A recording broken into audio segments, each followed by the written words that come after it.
ketiga, pada siang hari ini kita masuk ke konsep pendapatan nasional.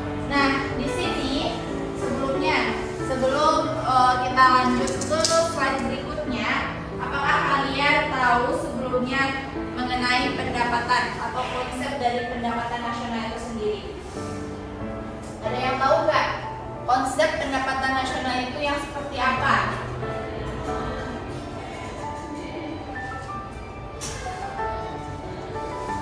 Nah, kalau nggak tahu, kita akan bahas sama-sama, di mana pendapatan nasional itu adalah dia merupakan indikator ekonomi yang mengukur total pendapatan suatu negara dalam periode tertentu, ya. Di mana konsep ini juga ada pada teori di dalam buku teori ekonomi makro oleh Bapak Pratama Raharja dan Mandala Manurung, yang mana pendapatan nasional ini memiliki peran penting di dalam perencanaan pembangunan ekonomi di Indonesia.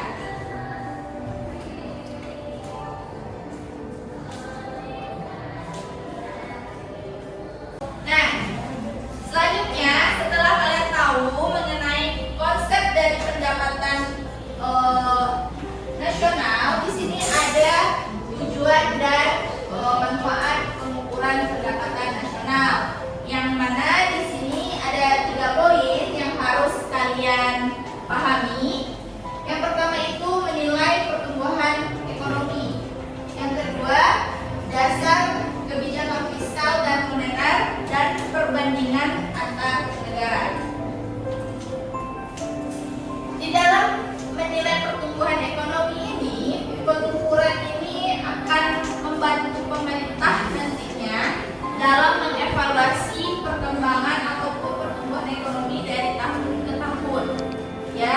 Dimana di sini dia memakai tren positif, yang artinya nantinya akan menunjukkan kebijakan ekonomi yang efektif. Lalu dasar kebijakan fiskal dan moneter, di sini angka pendapatan nasional digunakan untuk merancang kebijakan perpajakan dan suku bunga. Jadi dasar kebijakan fiskal dan moneter ini yaitunya untuk merancang kebijakan perpajakan dan suku bunga. Terus ada perbandingan antar negara, yang mana di sini tujuan dan manfaat pendapatan nasional ini lebih memungkinkan kita nantinya untuk membandingkan kesejahteraan antar negara, misalnya Indonesia dengan Singapura gitu, atau Indonesia dengan Brunei gitu, yang mana lebih sejahtera masyarakatnya gitu.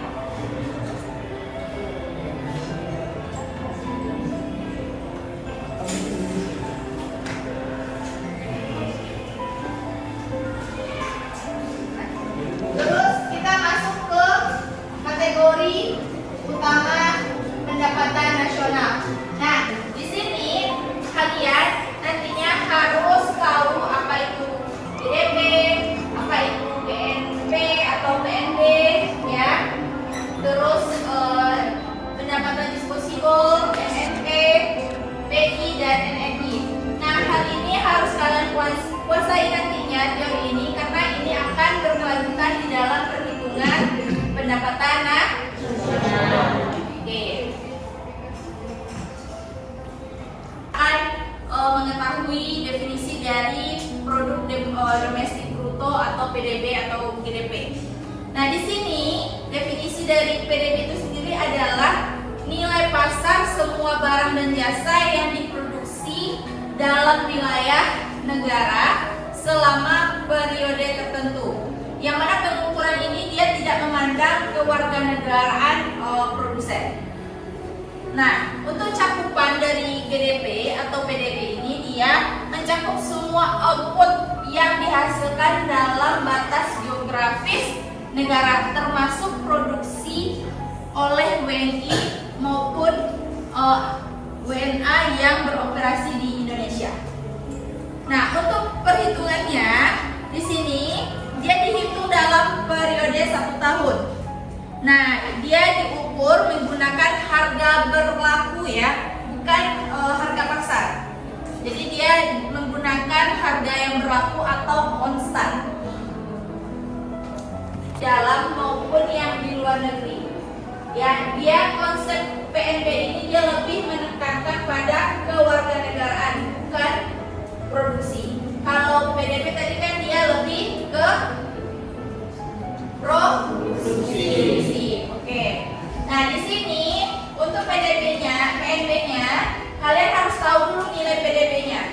baru bisa kalian menghitung PNB atau GNP. Yang mana di sini PNB ini adalah PDB ditambah pendapatan neto dari luar negeri. Ya, di sini ada catatannya, pendapatan neto dari luar negeri ini bisa positif jika WNI di luar negeri lebih besar dari pendapatan. Mulai dari PDB, yang mana nilai PDB ini dihitung nilai total produksi dalam negeri, dan ini pun mencakup semua output di wilayah geografis Indonesia selama 1 tahun. Nanti kalian tambahkan dengan pendapatan WNI dari luar negeri, dikurangi dengan pendapatan asing dari Indonesia, barulah dapat hasil dari PNB. Makanya tadi rumusnya sudah dikatakan PNB sama dengan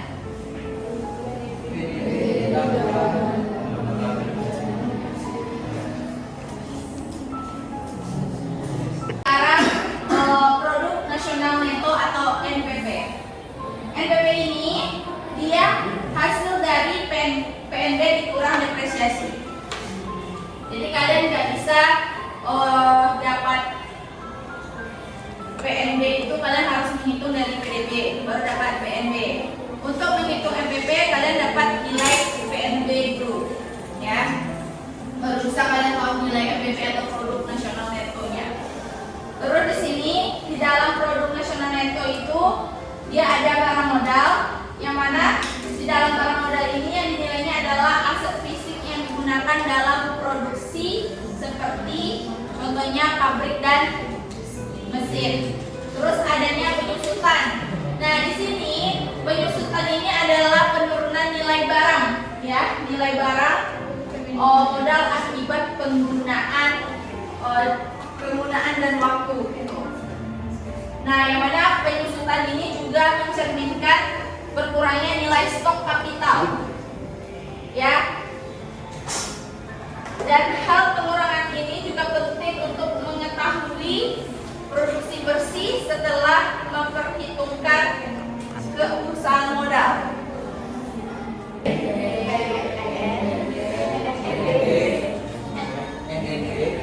PDB, PNP, PNP atau PNB? Setelah itu, oke, sudah 3 ya. Lanjut yang keempat, dia ada pendapatan nasional neto atau NNI. Di sini di dalam pendapatan nasional neto ini dia ada pajak tidak langsung. Pajak tidak langsung ini nanti akan menjadi pengurang dari NNP, yang mana nantinya NNI itu rumusnya NNP dikurang pajak tidak langsung, baru dapat hasil dari pendapatan nasional neto. Ya, di sini juga ada catatan mengenai pajak tidak langsung ini seperti PPN, mengurangi nilai yang diterima produsen, ya. Penghitungan NNI ini juga mencerminkan pendapatan aktual setelah intervensi pajak. Dari NNI bisa menjadi nilai tambah ataupun nilai kurang, tergantung dari pembayaran pensiun, tunjangan, dan bantuan dari pemerintah. Dan hasilnya tidak sama nantinya, yang mana hasil dari pendapatan perorangan ini dia pendapatan yang benar-benar diterima oleh individu ataupun rumah tangga, ya. Di sini di dalam pendapatan perorangan dia ada transfer payment. Transfer payment ini sangat penting di dalam perhitungan PI. Kenapa? Karena dia merupakan pembayaran tanpa balas jasa produktif, seperti tunjangan pensiun dan bantuan sosial. Rumusnya yang pertama kan PDB. Berarti ada berapa?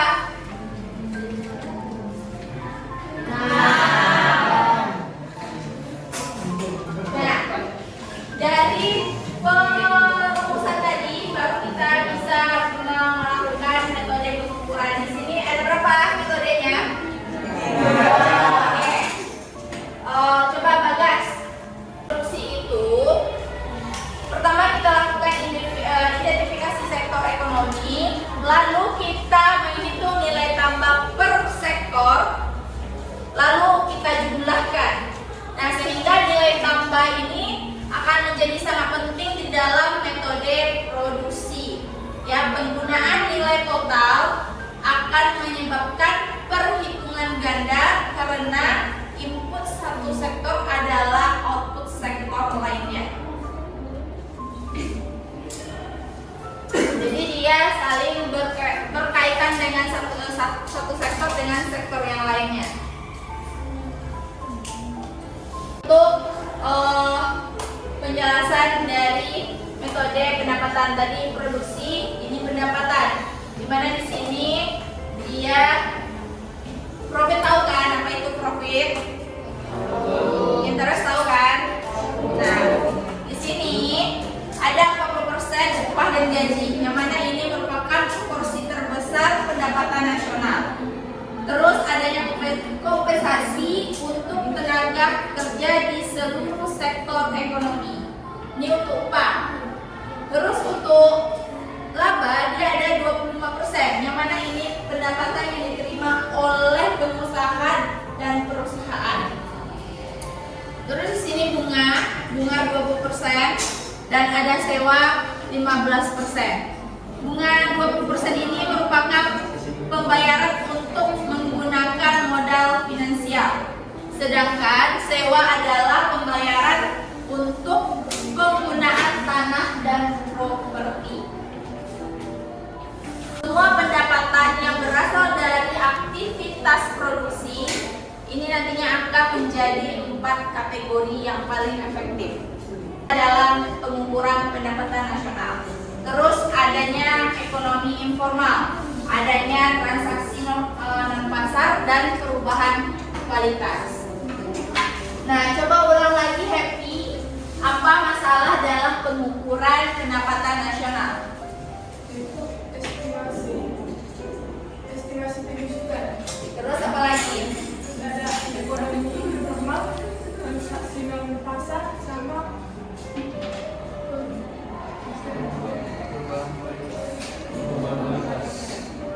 perubahan kualitas.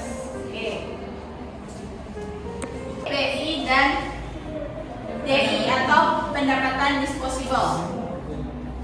Coba baca Markus.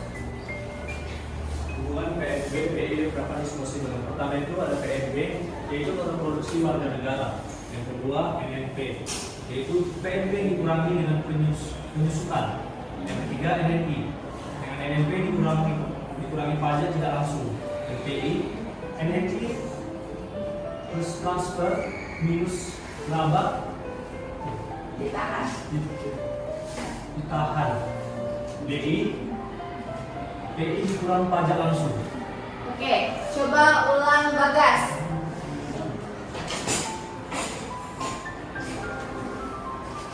Sekali serius. Total produksi warga negara NKP PNB dikurangi penyusutan, NNI NNP dikurangi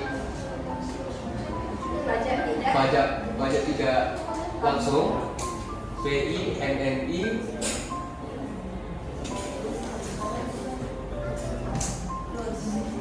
apa tuh? PI dikurangi pajak. PI dikurangi pajak langsung. Oke. Kita masuk ke identitas dasar makroekonomi.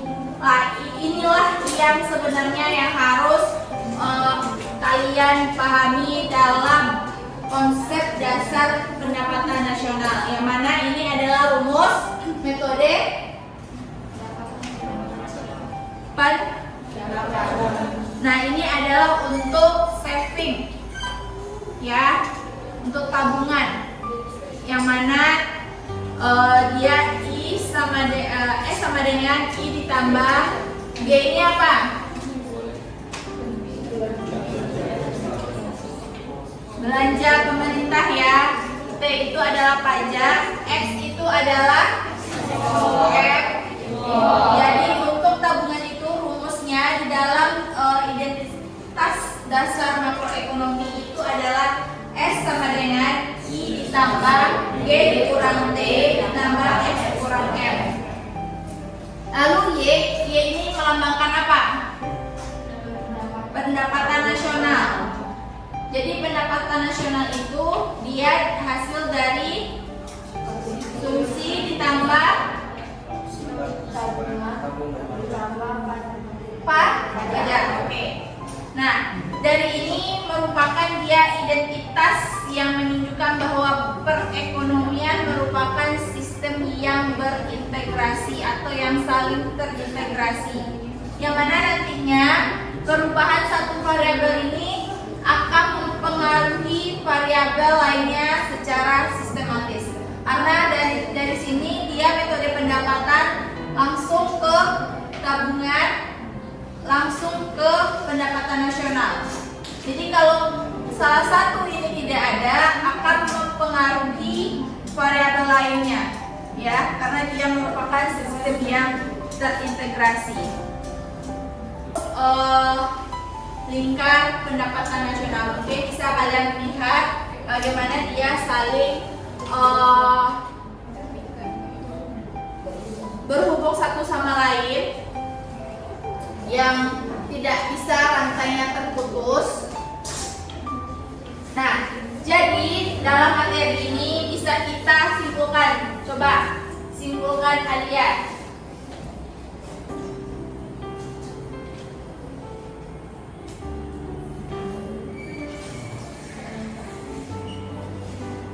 Coba Alia, coba baca kesimpulannya.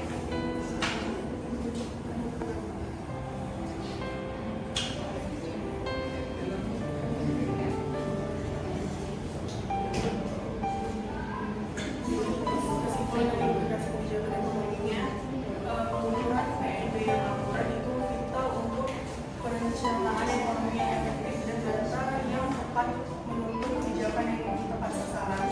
Dan juga perluasan basis ekonominya itu meningkatkan PNB melalui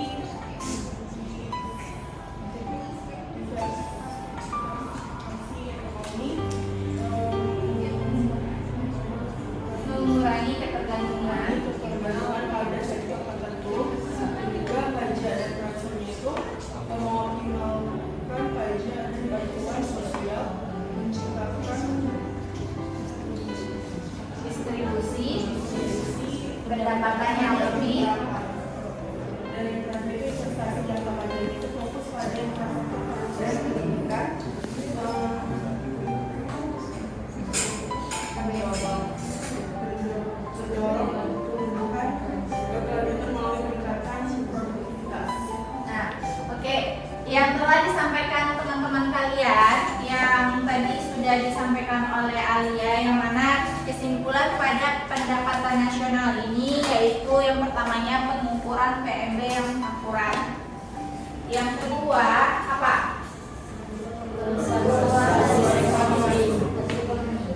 Perluasan basis ekonomi.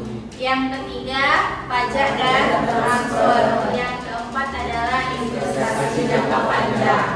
Oke, sebelum kita tutup kelas kita pada sore hari ini, Ibu mau bertanya kembali, apa tadi itu pendapatan nasional?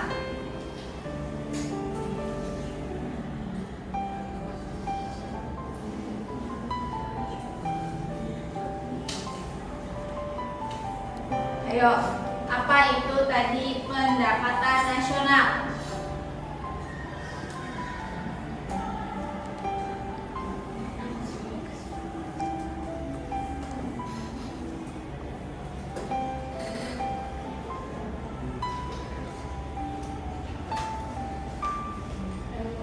Ya, coba Aurora.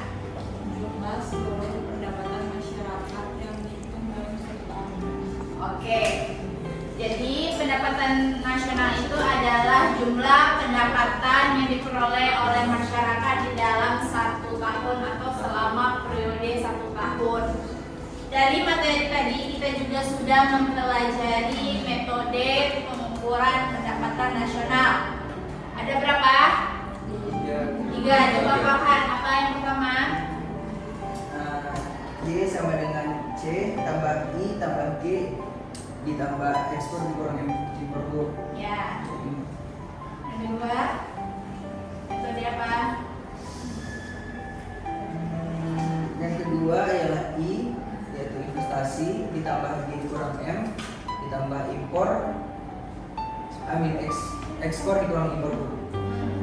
Yang ketiga, Siapa yang bisa melengkapi? Kan ada 3 metode. Coba Pak Togi.